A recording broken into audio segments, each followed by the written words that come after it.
را بردیم، ما پیروز شدیم. هیچ کس زیان نمی بینه غیر از افغان.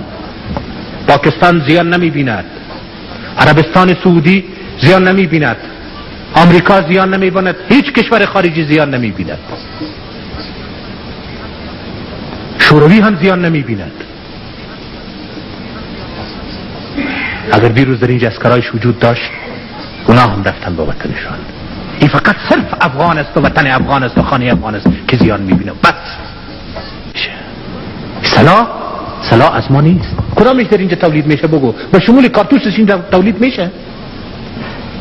خواد بگویی که نجیب تو هم میگیری سلاح را. مدنی صحبت با شما که باز بسیار نام کشید که گفتم ما از یک کافر میگیرم، خودت از 20 کافر میگیری.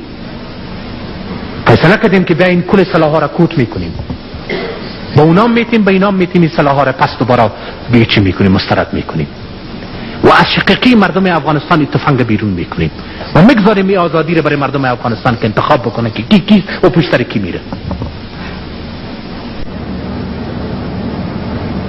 حالا اینا عرب ها را برای چی میره؟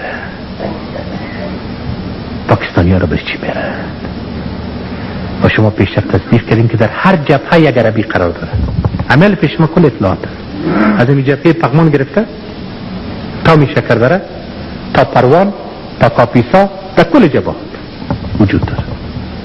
این عرب ها در جلال آباد، در سروبی، در قندهار که ابتدا کماندان های داخلی ما واقعا اعصابشان خراب شده و یک داره از بین بردن، یک زندانی ساختن از این عرب ها. اما تو میشه نتیجه شما میشه. شما باید داشته باشین که اگر یک دفعه غیرت افغانی از اینا به طور آمد و میای به طور، ما امیدوار هستم به طور به برای که صرف اونا را با ما با دولت نمی جنگانن، اونا را بین همون می جنگانن.